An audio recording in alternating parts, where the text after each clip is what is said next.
Hello students, कैसे हैं आप सब लोग। आई होप अभी तक आप लोगों की अच्छी खासी प्रिपरेशन हो चुकी होगी। तो अभी मैं एक premium mock test number 1 YouTube पे ही पूरा का पूरा सॉल्व करा रहा हूँ। बच्चों की रिक्वेस्ट है सर एटलीस्ट एक मॉक तो हमें पूरा करा दीजिए। तो आप ही लोगों की रिक्वेस्ट पे ये पूरा का पूरा मॉक टेस्ट नंबर 1 मैं यहाँ पे करा रहा हूँ। एक एक करके क्वेश्चन देखेंगे क्लास, उसके आंसर्स देखेंगे, कैसे कौन से आंसर्स को लिखना है, वो सारी की सारी बातें मैं इसके अंदर बताऊंगा आपको। बाकी एग्जामिनेशन में जो फाइनल टिप्स है वो मैं कल ही दूंगा आपको कि आपको कैसे लिखना है, कहाँ से शुरू करना है, किस तरीके से टाइम अपना बचाना है, 15 मिनट्स का जो रीडिंग टाइम होता है उसको कैसे यूटिलाइज करना है, वो मैं कल क्लास बता दूंगा आपको कल रात तक, क्योंकि परसों आपका पेपर है। और दूसरी चीज, कल सुबह 5 बजे लाइव क्लास है, ध्यान रखना सुबह उठ जाना सब लोग 5 बजे। पूरा मैक्रो जीरो ट्रेंड हम अच्छे से रिवाइज करेंगे लाइव, ठीक है। तो स्टार्ट करते हैं। सबसे पहले क्वेश्चन पेपर में आपको पता होना चाहिए क्लास, दो सेक्शन होते हैं। मैक्रो पहला होता है, दूसरा है क्लास इंडियन। दोनों 40-40 मार्क्स का होता है। 20 एमसीक्यू होते हैं क्लास, ठीक है। एक एक नंबर के एमसीक्यू होंगे। 4 शॉर्ट आंसर क्वेश्चंस होंगे 3-3 नंबर के, जिसके 60 to 80 वर्ड्स में लिखना है। तुम्हें कोई भी वर्ड काउंट नहीं करना है, मैं बता दूंगा कितने कितने लाइन में लिखना है, ठीक है। 60 to 80 वर्ड्स का मतलब क्या है, लगभग क्लास 6 से 8 या 10 लाइन मैक्सिमम, 6-8-10 लाइन के अंदर आपको आंसर लिखना है। कुछ आंसर छोटे भी होते हैं, कुछ बड़े भी होते हैं। कभी भी टीचर वर्ड काउंट नहीं करेगा कॉपी चेक करते वक्त, ठीक है। 6 क्वेश्चन होंगे आपके, 4-4 नंबर के, 3 इंडियन में 3 मैक्रो में। उसको क्लास लगभग क्लास आपने 10-12 लाइन के अंदर लिखना है। उसके बाद पेपर के अंदर 4 बड़े क्वेश्चन होंगे, उसको फुल 1 पेज के अंदर लिखना है। 1 पेज, सवा 1 पेज के अंदर, 1 से 1.5 पेज के अंदर लिखना है। 6-6 नंबर के जो 4 क्वेश्चन होंगे, ठीक है। इन सब में एक एक क्लास ऑप्शन भी आपको मिलेगा। ये सारी बातें पता है आपको। तो सेक्शन ए में है मैक्रो इकोनॉमिक्स। तो जो भी आप इसके आंसर लिखोगे, मान लो पहले का आंसर देखते हैं क्या है। Out of the following which can have a value more than 1। आप आराम से क्लास देखो और देखने के बाद इसका आंसर दो। इसका आंसर क्या होगा, इनमें से किसकी वैल्यू एक से ज्यादा हो सकती है। एपीसी की, बिकॉज एमपीसी की वैल्यू 0 to 1 होती है, एपीएस की वैल्यू माइनस में होती है, या 0 होगी क्लास, या 1 से हमेशा कम होगी, ठीक है। एमपीएस की वैल्यू भी क्या होगी, 0 to 1। तो एक ही वैल्यू है इसके अंदर जो 1 भी हो सकती है और 1 से ज्यादा भी हो सकती है। 1 तो खैर ये भी हो सकता है एक एक्सट्रीम केस में, बट नॉर्मली एपीसी जो है वो 1 से ज्यादा भी हो सकता है। जब एपीसी 1 से ज्यादा होगा तो एपीएस से माइनस होगा। तो वैल्यू किसकी कितनी वैल्यू होगी वो क्वेश्चन भी आ सकता है एग्जामिनेशन में, तो आप वो ध्यान रखना है, बता देता हूँ। तो आप आंसर कैसे लिखोगे, आप ऐसे लिखोगे। आंसर नंबर 1, इसका सही आंसर क्या है क्लास, बी। और बी लिखने के बाद आप आगे एपीसी लिख देना। ये है क्लास आंसर लिखने का। कोई एग्जांपल सॉल्यूशन वगैरह कैलकुलेशन वगैरह कुछ नहीं, सब रफ होगा। बस आपको सीधे इस तरीके से इसका आंसर लिखना है एमसीक्यू में। किसी के मान लो एमसीक्यू में ऑप्शन भी है, क्वेश्चन नंबर 5 और 5 का, और तो आपको डाउट अगर है तो आप दोनों के आंसर लिख दो। ऑप्शन वाला भी कर दो और मेन वाला भी कर दो। दोनों में से जो सही होगा टीचर उस पर नंबर दे देगा। तो ये एक बेनिफिट है, अगर ऑप्शन वाले क्वेश्चन हैं आप दोनों कर रहे हो तो दोनों में से जो सही होगा आपको उसके नंबर मिलेंगे। तो ऑप्शन में ये फायदा मिल जाता है। अगर आप कॉन्फिडेंट नहीं हो तो आप दोनों कर दो। Second, surplus BOP arise. Surplus BOP कब अराइज होगा क्लास, यहाँ पे ऑटोनोमस पेमेंट ज्यादा नहीं, सरप्लस में रिसीट ज्यादा होता है, एकोमोडेटिंग नहीं, एकोमोडेटिंग ऑटोनोमस रिसीट अगर ज्यादा है ऑटोनोमस पेमेंट से तो उसको बोलते हैं class surplus BOP. Balance of payment जो है वो सरप्लस में। ऑटोनोमस ट्रांजेक्शंस होता है क्लास बैलेंस ऑफ पेमेंट को इक्वल करने के लिए, सरप्लस डेफिसिट को बराबर करने के लिए। एकोमोडेटिंग, ऑटोनोमस तो कोई भी ट्रांजेक्शन साल भर का। तो आप लोग ना वीडियो पॉज करके खुद कोशिश करो, ये मॉक टेस्ट है तो इसको आप खुद कोशिश करो कि देने का। बाकी आप लोगों के लिए ये मॉक टेस्ट में एसपीसीसी ऐप पे जो प्रीमियम मॉक टेस्ट का कोर्स है ना, उसके अंदर जाना, जो 3 मॉक टेस्ट है उसमें 1 पे क्लिक करना, ये ओपन हो जाएगा, आप जाके देख सकते हो क्लास के बाद, ठीक है।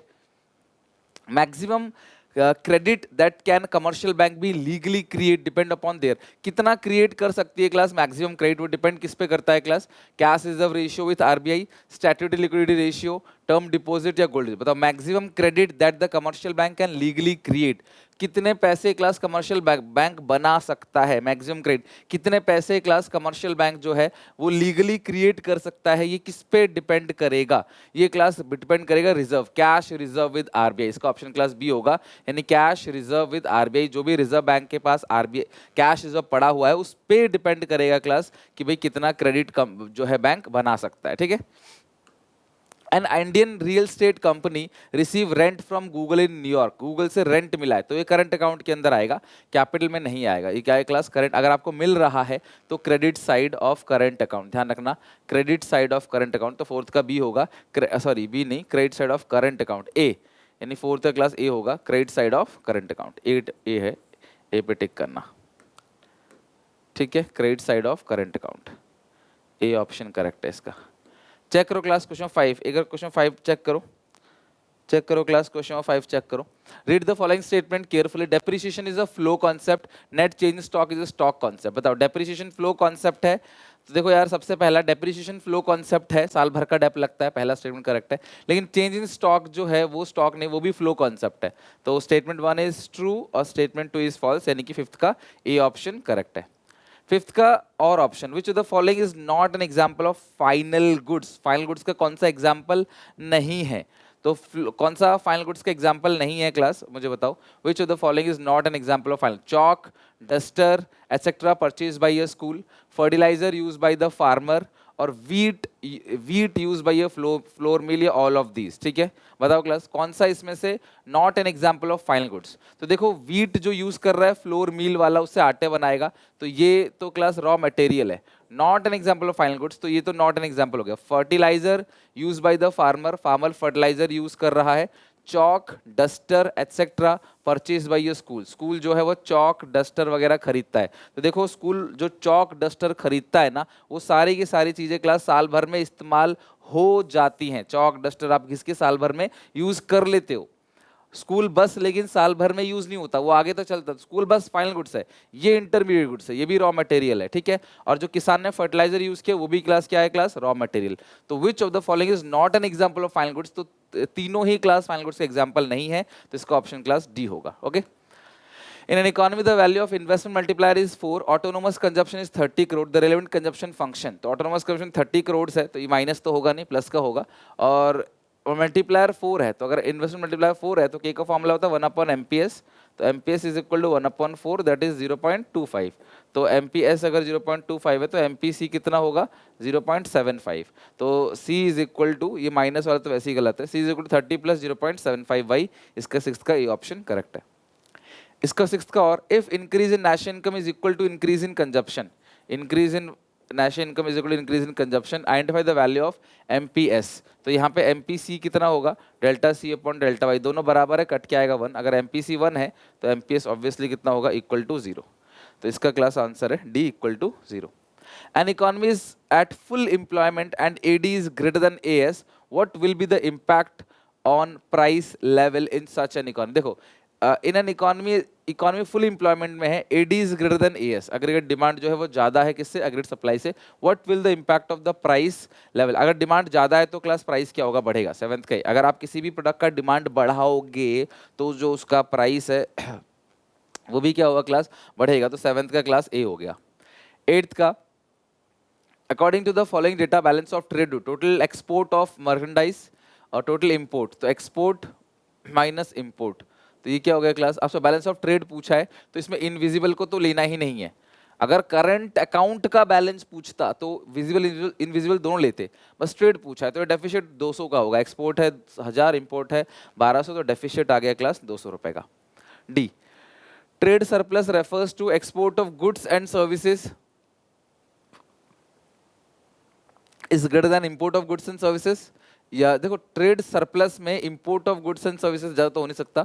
एक्सपोर्ट ऑफ इन, देखो यार ये ना ट्रेड सरप्लस बोला है तो बैलेंस ऑफ ट्रेड है, तो export of visible item is greater than import of visible item. D, क्योंकि ट्रेड सरप्लस जो होता है ना उसमें हम लोग एक्सपोर्ट इंपोर्ट सिर्फ टेंजिबल आइटम्स का देखते हैं, इनटेंजिबल्स का नहीं देखते। ठीक है, नाइन्थ क्वेश्चन, चलो फटाफट क्लास मैच करो। नाइन्थ क्वेश्चन का क्या होगा क्लास? यहाँ पे नाइन्थ क्वेश्चन का एक्स एंटी सेविंग्स मतलब होता है डिजायर्ड सेविंग्स। मल्टीप्लायर का फॉर्मूला क्लास MPC 0.8 है तो MPS होगा 0.2। के का फॉर्मूला 1/MPS, ये होगा क्लास 5 टाइम्स, तो ये हो गया क्लास 5। तो देखो A का फोर्थ और D का थर्ड कहाँ पे है? ये रहा बी ऑप्शन। A का फोर्थ भी है और D का थर्ड भी है, तो ये बी ऑप्शन है। लेकिन ये C भी है तो देखते हैं, B का भी चेक करना पड़ेगा। फिर multiplier delta Y upon delta I, B का सेकंड ये रहा, तो बी ऑप्शन करेक्ट है। ए का फोर्थ, बी का सेकंड, ऑब्वियसली फिर सी का क्या होगा? फर्स्ट होगा, और डी का third. 10th question, read the following statement, assertion reason. Assertion क्या है? इसमें डाउट आता है बच्चों को। देखो, saving curve makes a negative intercept on vertical axis at zero level of income. यार देखो सेविंग कर्व जो है माइनस से शुरू होता है, ठीक है, जब जीरो होता है ना, सेविंग जीरो होता है तो वो माइनस से शुरू होगा, बिल्कुल ठीक है statement. Saving curve refers to the functional relationship between savings, ये भी ठीक है। देखो सेविंग्स और इनकम ये दोनों स्टेटमेंट ठीक है, लेकिन नीचे वाला स्टेटमेंट कहीं भी ऊपर वाले को एक्सप्लेन नहीं कर रहा है, तो उसका बी ऑप्शन होगा। बोथ स्टेटमेंट्स आर करेक्ट, यानी असर्शन रीजन दोनों ट्रू है, लेकिन रीजन जो है ना वो क्लास ऊपर वाले को एक्सप्लेन नहीं कर रहा, क्यों माइनस से शुरू होता है उसको एक्सप्लेन नहीं कर रहा, वो अलग ही बात कर रहा है। कैलकुलेट नेशनल इनकम, अब इस क्वेश्चन में नेशनल इनकम कैलकुलेट करना है, तो आप ऐसे क्वेश्चन को कैसे करोगे? पहले पूरा का पूरा फॉर्मूला लिखोगे कंप्लीट कि किस मेथड से यूज करोगे। तो यहाँ पे इनकम मेथड है, आप इनकम मेथड से सबसे पहले क्या निकाल लोगे? एनडीपीएफसी। एनडीपीएफसी कैसे निकलेगा इनकम मेथड से? कॉम्पनसेशन ऑफ एम्प्लॉयज ले लोगे 600, फॉर्मूला लिखने के बाद फिर rent, royalty, interest, profit. Rent 60 है, रॉयल्टी इस क्वेश्चन में दिया हुआ नहीं है, इंटरेस्ट इस क्वेश्चन में क्लास 40 है, और जो प्रॉफिट्स है, profits net profit corporate tax, जो प्रॉफिट दे रखा है, profits net of corporate tax, tax के बाद का प्रॉफिट। हमेशा आपको टैक्स से पहले का प्रॉफिट लेना चाहिए, टैक्स के बाद का नहीं, बिकॉज प्रॉफिट के 3 पार्ट होते हैं, अनडिस्ट्रीब्यूटेड प्रॉफिट, डिविडेंड और कॉर्पोरेट टैक्स, तीनों को मिलाकर प्रॉफिट आता है। तो आपको ये प्रॉफिट टैक्स के बाद है तो टैक्स इसमें ऐड करना पड़ेगा, ठीक है। मिक्स इनकम इस क्वेश्चन में है नहीं, ऐड कर लो 600 प्लस 60, 660 प्लस 100, 700 हो गया, 725। और फिर आपको निकालना क्या है क्लास? नेशनल इनकम, यानी कि एनएनपीएफसी। गिवन क्या है क्लास? एनडीपीएफसी। कन्वर्ट कर देना, डोमेस्टिक से नेशनल में जाने के लिए करोगे प्लस एनएफआईए, ये हो गया 725। एनएफआईए ढंग से पढ़ना, कहीं 2 तो नहीं दिया। रिसीव फ्रॉम अब्रॉड -5, तो -5 हो गया 720। तो net factor income receive from abroad, तो ये हो गया 720। आप 11th का आंसर चेक कर लो, 720 आपका आंसर आ रहा है, तो ठीक है। Still the component of current account of balance of payment, तो करंट अकाउंट के कंपोनेंट कौन कौन से होते हैं? Export import of goods, export import of services and unilateral transfers, ठीक है। इसको आप लोग करंट ट्रांसफर भी कहते हो, कोई गिफ्ट, डोनेशन, चैरिटी अगर आपको मिलता है वो। तो आप तीनों के बारे में लिखोगे, पहले एग्जांपल दोगे, फिर लिखोगे कि एक्सपोर्ट इंपोर्ट ऑफ गुड्स अगर हम कर रहे हैं, export of goods plus item या credit item. Import of goods जो होता है, अगर आप इंपोर्ट कर रहे हो क्लास गुड्स को, तो वो माइनस आइटम है या डेबिट आइटम है। उसी तरीके से एक्सपोर्ट ऑफ सर्विसेज प्लस या credit, import of services minus या डेबिट। फिर लिखोगे यूनिलैटरल ट्रांसफर्स में गिफ्ट, डोनेशन, चैरिटी मिला है तो plus item, gift, donation, charity हमने किसी को दिया है अगर वो, तो माइनस आइटम। ये आपको लिखना है। नहीं आता तो एप्रिसिएशन ऑफ डोमेस्टिक करेंसी बता देना कि जब डोमेस्टिक करेंसी की वैल्यू बढ़ जाए, $1 70 का था, आज $1 60 का हो गया, इसको बोलते हैं एप्रिसिएशन ऑफ डोमेस्टिक करेंसी। और इससे क्लास जो इंपोर्ट है वो बढ़ेगा क्लास, और एक्सपोर्ट कम होगा। हम लोग इंपोर्ट ज़्यादा करेंगे क्योंकि हमें कम रुपए देने पड़ रहे हैं चीज़ें खरीदने के लिए बाहर से, तो इंपोर्ट ऑब्वियसली क्लास क्या होगा? सिर्फ इंपोर्ट बताना है, इंपोर्ट क्या होगा? बढ़ेगा, और कुछ नहीं। दो में से जो ठीक लगे वो, और शुरू के 15 मिनट में डिसाइड कर लेना कि कौन सा आपको चूज करना है option. In an economy with every increase in income 10% of rise in income is saved, 10% of rise in income is saved। देखो ये बढ़ी हुई इनकम का 10% आप सेव कर रहे हो ना, तो एमपीएस है 0.1। फ्रेश इन्वेस्टमेंट है 120 करोड़, डेल्टा आई कितने का है क्लास? 120 करोड़ का है। आपको निकालना है डेल्टा वाई, निकालना है इस क्वेश्चन में, और डेल्टा सी निकालना है इस क्वेश्चन में। तो यार सबसे पहले के दोनों फॉर्मूले लगाना, अगर डेल्टा आई गिवन है तो। पहला 1/MPS विच इज 10 टाइम्स, फिर दूसरा फॉर्मूला क्या होता है? Delta Y upon delta I 120, तो डेल्टा वाई आ गया क्लास 1200, डेल्टा वाई आ गया क्लास 1200। अच्छा आप एक काम और कर सकते हो, एसपीसीसी ऐप में जाना, वहाँ पे प्रीमियम मॉक टेस्ट का क्लास एक कोर्स है, ठीक है। मैंने उसका प्राइस भी रिड्यूस कर दिया है अब, क्योंकि ऑब्वियसली एक मॉक टेस्ट में फ्री में करा ही रहा हूँ आप लोगों को, मॉक नंबर 1, तो आप उसको जाना। मॉक नंबर 1 क्वेश्चन आंसर ही सारा का सारा आप लिखो मत, ये सारा का सारा उसमें अवेलेबल है, तो आप उसकी पीडीएफ वहीं मिल जाएगी आपको, अलग से मैं कोर्स में दे रहा, उसी के अंदर क्लास आपको इसका पीडीएफ वगैरह मिल जाएगा। आप उससे घर बैठ के आराम से पूरा प्रैक्टिस कर सकते हो। मॉक्स का फायदा ये है, लिखने की प्रैक्टिस हो जाएगी आपको, बिकॉज इको में थियोरेटिकल है तो लिखना बहुत जरूरी है प्रैक्टिस, क्योंकि आप कितना भी समझ लो, जब तक आप उतारोगे नहीं कॉपी में, टीचर नंबर नहीं देगा। डेल्टा सी निकालना है तो एमपीसी का फॉर्मूला लगा दो। एमपीसी जो है 1 - 0.1 दैट इज 0.9, और एमपीसी का formula delta C upon delta Y, तो डेल्टा वाई 1200 है तो 1080 आ गया, ठीक है। डेल्टा सी आ गया 10, 1200 का 0.9 से, तो क्लास आएगा 1080। नेक्स्ट है, read the following text carefully, discuss briefly the relevant function of central bank indicated. Central bank के कौन से फंक्शंस को इंडिकेट कर रहा है? बहुत सिंपल है class. The modern banking system is two tiered, this means that at the bottom there are commercial banks and the banks we interact with on day to day basis, they are then manage by the central bank which forms the next level in hierarchy. यानी कि पहले commercial bank, उसका bank central bank. The banking system provide central banks with considerably more right and responsibility. तो यार देखो, ये दोनों चीजें कुल मिला के तुम्हें एक्सप्लेन करना है, तो लेंडर्स टू लास्ट रिजॉर्ट और बैंकर्स बैंक। अगर आपको ये नहीं आता तो ये वही क्वेश्चन है क्लास जो सबसे बेस्ट, जो मैं कहता हूँ आप ये पक्का कर लो। और वो क्या है class? Credit creation bye commercial bank. Credit creation bye commercial bank most important है एग्जामिनेशन में, ध्यान रखना इसको, आप बिल्कुल भी मिस मत करना। पूरा टेबल बनाना, चार्ट टेबल बनाना, सबसे पहले राउंड लिखना, फिर चेंज इन इनकम, मतलब जो इनिशियल डिपॉजिट के बाद change in income, sorry initial deposit, फिर लोन्स हो गया, लोन्स के बाद रिजर्व्स हो गया, और उससे पूरा का पूरा एक्सप्लेन करना डिपॉजिट मल्टीप्लायर का फॉर्मूला 1/LRR × 100। ये बहुत इंपॉर्टेंट है, प्लीज इसको देख के जरूर जाना इसके आंसर्स को। 15 define deflationary gap and how it is corrected through. Deflationary gap क्या है डिफाइन भी करना है, तो आप डिफ्लेशनरी गैप को डिफाइन करना डायग्राम बना के अच्छे से, एडी डैश बना के ना, जो दोनों एडी के बीच का गैप है डिफ्लेशनरी गैप, उसको शो करना। और वो कैसे ठीक करेंगे? टैक्सेशन पॉलिसी से टैक्स रेट को क्लास कम करेंगे तो डिफ्लेशनरी गैप कंट्रोल होगा। और government expenditure on public welfare works को बढ़ाएंगे, सरकार अपने खर्चे बढ़ाएगी तो डिफ्लेशन कंट्रोल होगा। तो आप पहले इसको अच्छे से एक्सप्लेन करना, फिर ए पॉइंट डाल के कैसे कंट्रोल होगा इससे ये बताना, फिर बी पॉइंट डाल के ये। तो जिस तरीके से क्वेश्चन है ना, उसी तरीके से क्लास आंसर लिखना है। Explain externalities as limitation of GDP welfare. मैंने कहा था ये बहुत इंपॉर्टेंट है। एक्सटर्नलिटीज जीडीपी वेलफेयर में एक्सटर्नलिटीज बहुत इंपॉर्टेंट है, उसको आप जरूर करके जाना, और मतलब उसे लिख देना। इसके अंदर आप लिखोगे कुछ ऐसे फैक्टर्स होते हैं जो जीडीपी पे इंपैक्ट डालते हैं लेकिन हम उसको रिकॉर्ड नहीं कर पाते। जैसे क्लास पॉजिटिव एक्सटर्नलिटीज हो गया, नेगेटिव एक्सटर्नलिटीज हो गया, हम उसको रिकॉर्ड नहीं कर पाते। किसी ने गार्डन बनाया, बेनिफिट सबको मिला, बट कोई उसके लिए पैसे नहीं दे रहा, तो जब पैसे ही नहीं दे रहा तो जीडीपी में रिकॉर्ड कहाँ से होगा, जब नॉन मॉनेटरी अगर है चीज़ तो। और दूसरी चीज़ क्लास, कोई अगर पॉल्यूशन कर रहा है, सबको नुकसान हो रहा है, बट किसी के ऊपर कोई पेनल्टी लग नहीं रही, तो वो भी हम रिकॉर्ड नहीं कर पाते, जबकि वो जीडीपी पे इंपैक्ट डालता है। X problem double counting. Double counting क्या है क्लास? जब किसी चीज को एक से दो बार, ज्यादा बार काउंट किया जाता है। अवॉइड करने के दो तरीके हैं, सीधा फाइनल गुड्स की वैल्यू को ले लो, या हर स्टेज पे जो वैल्यू एडिशन है आप वो लो, तभी क्लास आप डबल काउंटिंग के प्रॉब्लम को अवॉइड कर पाओगे, राइट।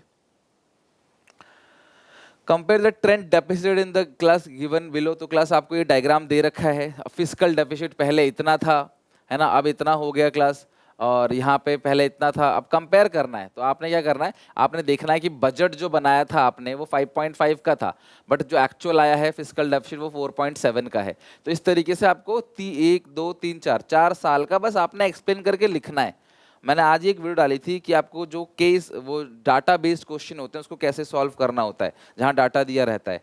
तो ये वही चीज़ है, आपको डाटा दिया हुआ है, बस आपको इसे वर्ड्स में लिख देना है कि फाइनेंशियल ईयर 2011 में बजट का एस्टिमेट था 5.5, जबकि क्लास 5.5% ऑफ जीडीपी, जबकि बाद में कितना हो गया, एक्चुअल जो आया वो 4.7। उसी तरीके से क्लास हमारा 2000 फाइनेंशियल ईयर 12 में हमने डिसाइड किया था 4.6 का एस्टिमेट था, बट हुआ कितना, 5.7, जो कि बहुत ज़्यादा है। इसी चीज़ को आपने एक्सप्लेन करना है। ऑप्शन में from the following data about the government budget find out revenue deficit. तो रेवेन्यू डेफिसिट कैसे निकालोगे, न्यूमेरिकल तो मैं करा ही देता हूँ। रेवेन्यू एक्सपेंडिचर दे रखा है क्लास आपको 150, माइनस कर दो रेवेन्यू रिसीट, रेवेन्यू रिसीट्स नहीं दे रखा, तो टैक्स और नॉन टैक्स दोनों को ऐड कर दो तो रेवेन्यू रिसीट आ जाएगा 47 और 23, ठीक है। तो 40 50 60 70, तो कितना बचा क्लास, 80, ठीक है। एक बार देख लो यार आप भी कैलकुलेट करके। तो रेवेन्यू डेफिसिट, और तीनों मॉक्स बनाना, क्योंकि देखो यार इसमें अगर कोई चीज क्वेश्चन कवर नहीं हुआ है ना एग्जामिनेशन में जो आने वाला है, वो दूसरे मॉक में होगा, उसमें नहीं तीसरे मॉक्स में होगा। तो तीनों मॉक को बनाने का पर्पज ये है कि यार इस टाइप से या इस टाइप से इस टाइप से क्वेश्चन पूछेगा एग्जामिनर, तो वो आप बना लोगे फिर। 47 23 माइनस 150। अच्छा उसके बाद है क्लास फिजिकल डेफिसिट, तो वो आएगा टोटल एक्सपेंडिचर, जो कि आएगा revenue expenditure plus capital expenditure 150 plus 200 350, minus revenue receipts, revenue receipt class 40 50 60 70 है, वो हमने पहले ही देख लिया, minus capital receipt excluding boring हो गया 35, राइट। तो ये हो गया 350 माइनस 70 माइनस 35 इट्स 245। तो 245 आ गया क्लास फिजिकल डेफिसिट। अगला है क्लास प्राइमरी डेफिसिट, तो वो physical deficit minus interest payment, तो इंटरेस्ट पेमेंट कितना है क्लास 20, तो ये हो गया क्लास 245 माइनस 20, 245 माइनस 20, तो ये आ गया क्लास 225, ठीक है। तो जब भी आप इसका करोगे ना, तो फॉर्मूला लिख के करना प्रॉपर तरीके से, ठीक है। प्रॉपर तरीके से फॉर्मूला लिखना फिर करना। अगर आपको 17 में देखो, उसमें 17 के दो हैं, ए और बी दोनों पार्ट हैं, तो 6 नंबर का होगा 3 3 करके। अच्छा और वो नहीं आता तो ये कर लो, difference between revenue receipt capital receipt, पहले लिख देना मीनिंग, कि क्या होता है revenue receipt, these are those receipt of the government which do not leads to reduction in any asset nor creation of any liabilities, these are those receipt of the government which leads to reduction in any asset और creation of any liability of the government, right. फिर लिख देना ये recurring है, ये non recurring वाला है, ये डेट क्रिएटिंग है, नॉन डेट क्रिएटिंग है, इसमें बोरोइंग्स डेट क्रिएटिंग होता है। फिर आप लिख देना ये डे टू डे एक्सपेंस के लिए होता है और ये क्या होता है क्लास, कभी कभी के लिए। और आप और लिखना चाहो तो इसके क्लास एग्जांपल लिख देना या कंपोनेंट लिख देना। इसमें टैक्स नॉन टैक्स आता है, इसके अंदर recovery of loan, disinvestment and boring आता है। एलोकेशन ऑफ रिसोर्सेज, बजट का ऑब्जेक्टिव मीरा अगर आपको याद हो तो MERA, तो उसमें से क्लास जो एलोकेशन ऑफ रिसोर्सेज है वो लिखना। जो कंपनी बीड़ी सिगरेट तंबाकू ऐसी कंपनियां हैं उन पे सरकार हेवी टैक्स लगाती है, जो कंपनी खादी का प्रोडक्ट लाइफ सेविंग ड्रग बनाती है उनको क्लास कंपनी सरकार छूट देती है काफी टैक्सेशन में, बिजली में भी, ठीक है। तो इस तरीके से जितने भी क्वेश्चन बनते हैं आप आराम से लिख लोगे और चिंता की कोई बात नहीं, लिखने की प्रैक्टिस करनी, बस पेपर बिल्कुल नॉर्मल आएगा। आप तैयारी अपनी ऐसी रखो कि पेपर आपको बहुत आसान लगे। और अभी भी हमारे पास कल का पूरा दिन है, परसों की पूरी सुबह है। तुम्हें जो दिक्कत, जहां दिक्कत है ना मुझे बता दो क्लास, मैं अब काम करूंगा उस पर, प्रॉमिस। आप लोगों ने बोला मॉक कराने के लिए, मैं मॉक करा रहा हूँ, आप जो बोलोगे वो करूंगा। मैं पूरी रात काम करने को रेडी हूँ 2 दिन पूरा, और पूरे 2 दिन नहीं, टिल लास्ट CUET तक, नॉट ओनली 12th। तो चिंता नहीं करो, बस मेहनत करो। Identify the correct sequence of all. देखो एक सेक्शन पहले करोगे ना तो उसे खत्म कर, लाइक सेक्शन A कर रहे हो पहले मैक्रो, तो मैक्रो पूरा खत्म करना, फिर इंडियन पे आना, उससे पहले इंडियन पे मत आना, ठीक है। बताओ क्लास, जमींदारी सिस्टम क्या होगा इसका। जमींदारी सिस्टम के अंदर क्लास काम होता है मिडिलमैन के थ्रू, तो ये रहा क्लास A। उसका स्टैग्नेंट इकोनॉमी कौन सा होता है, स्लो ग्रोथ या नो ग्रोथ। तो आप 2 से देख लो, A का हो गया थर्ड, B का हो गया फोर्थ। कहाँ पे है A का थर्ड, A ऑप्शन है, A का थर्ड B का फोर्थ। क्या C का फर्स्ट है, बैकवर्ड इकोनॉमी, पर कैपिटल इनकम वेरी लो, बिल्कुल ठीक है। D का सेकंड है, ऑक्यूपेशन डिस्ट्रीब्यूशन वर्किंग पॉपुलेशन, ठीक है। तो इसका A करेक्ट है बिल्कुल। 19 डैश कमेटी, कार्वे कमेटी आपको पता है क्लास, जहां पे SSI की बात आती है, कार्वे कमेटी 1955 में क्लास रिकॉग्नाइज कर देता है स्मॉल स्केल इंडस्ट्रीज को। तो 19 का A हो गया। वो नहीं आता ऑप्शन देख लो, which of the following is not a Navratna company. कौन सा क्लास नवरत्न कंपनी नहीं है, which of the following class. इस पे ना ये क्वेश्चन मैं आप पे छोड़ रहा हूँ, एक बार आप लोग गूगल कर लेना कौन सा नवरत्न कंपनी नहीं है, ठीक है। तो नवरत्न कंपनी कौन सा नहीं है क्लास, मुझे बताओ 19 का नवरत्न कंपनी कौन सा नहीं है।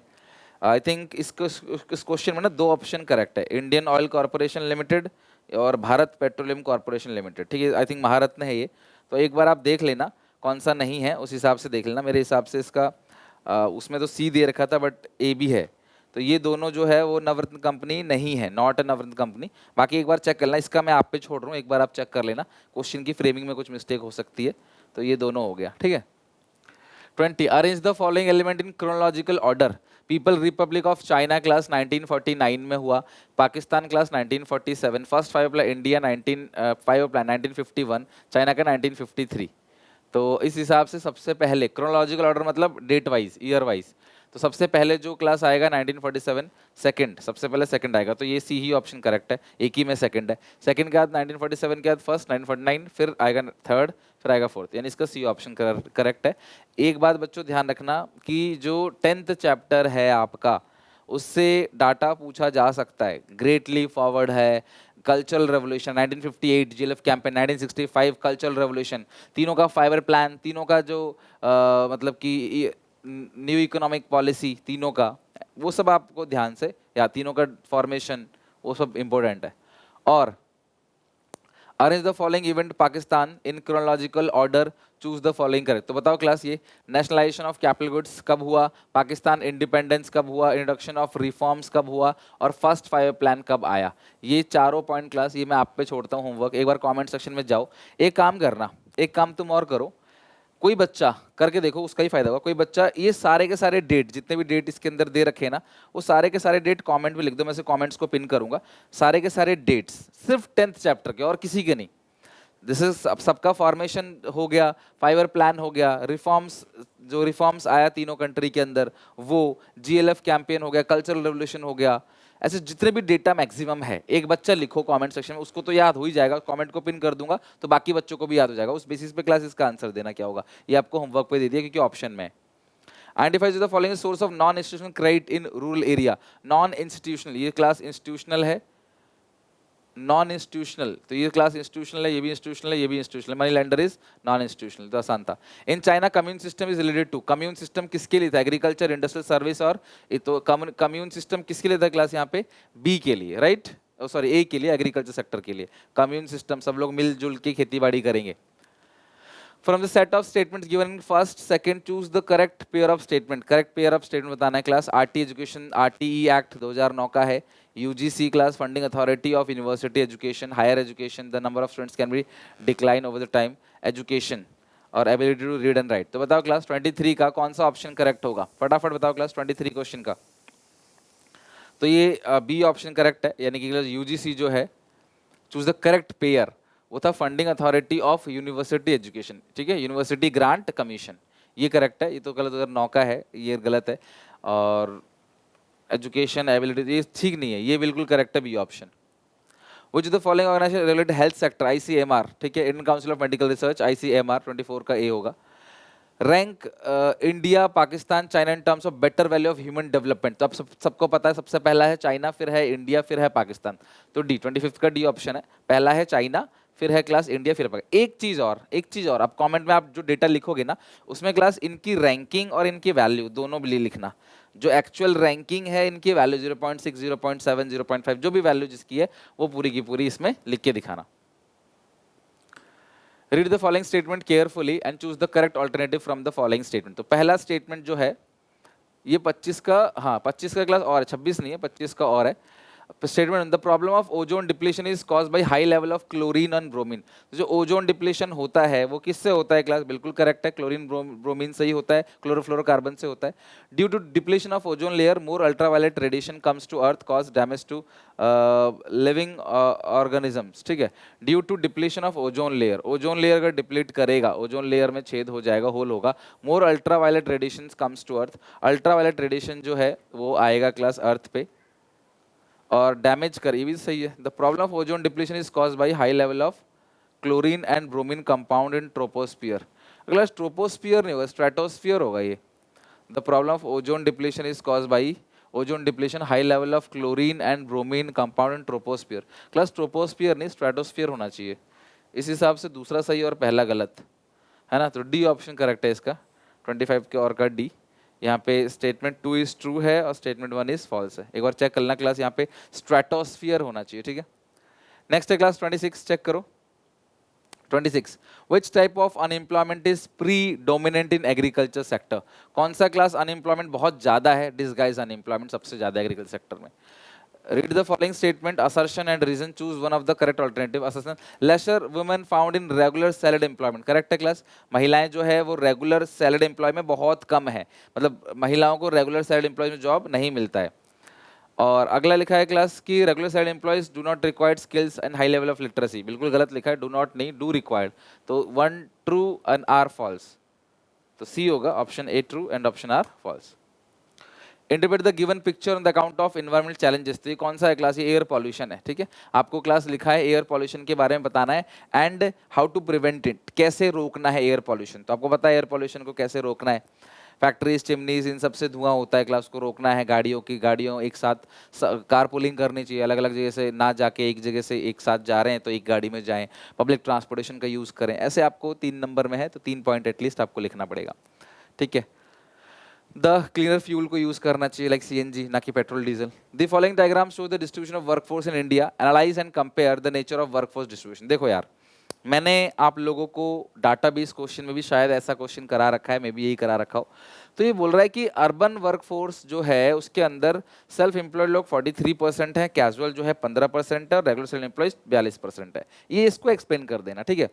और फिर आप ये भी लिखोगे इसके अंदर कि अर्बन वर्कफोर्स में सबसे ज्यादा जो शेयर है वो सेल्फ एम्प्लॉयड और रेगुलर सेल्फ एम्प्लॉयज का है, कैजुअल वर्कर सबसे कम है। वहीं पे रूरल एरिया में कैजुअल वर्कर जो है वो बहुत ज्यादा है और सेल्फ एम्प्लॉयमेंट जो है वो भी ज्यादा है और रेगुलर सेल्फ एम्प्लॉयज कम है। अब यहाँ पे आप रेगुलर सैलरीड एम्प्लॉयज के बारे में लिख सकते हो कि यहाँ पे गांव में इतने एजुकेशन लेवल हाई नहीं होता लोगों का, जिसकी वजह से उनको regular salaried employees permanent job नहीं मिलती, कैजुअली काम करना पड़ता है। जबकि अर्बन एरिया में मोर वैरायटी ऑफ जॉब्स हैं, पीपल आर एजुकेटेड, तो उनको क्लास परमानेंट जॉब मिल जाती है।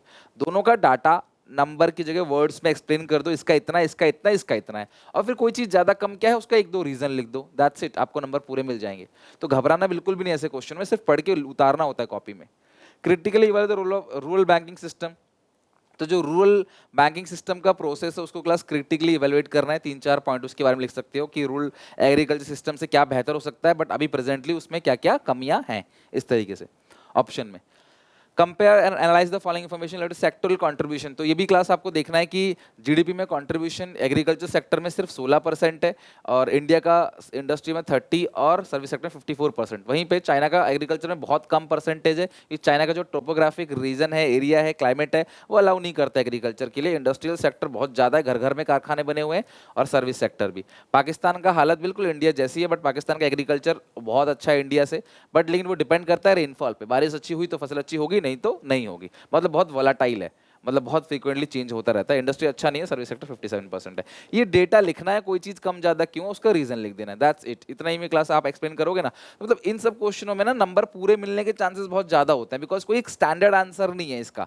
जो लिखा हुआ है वो आपको उतारना है, बाकी अपने रीजन देने हैं। तो वो हर इस मतलब ये कोई ऐसी चीज नहीं है जो पहले से बच्चा प्रिपेयर करके जाएगा रट के, वो डेटा देखना है, जो रीजन है क्लास वो लिखना है। और ऐसे क्वेश्चन की मैंने पहले ही प्रैक्टिस करा दी आपको।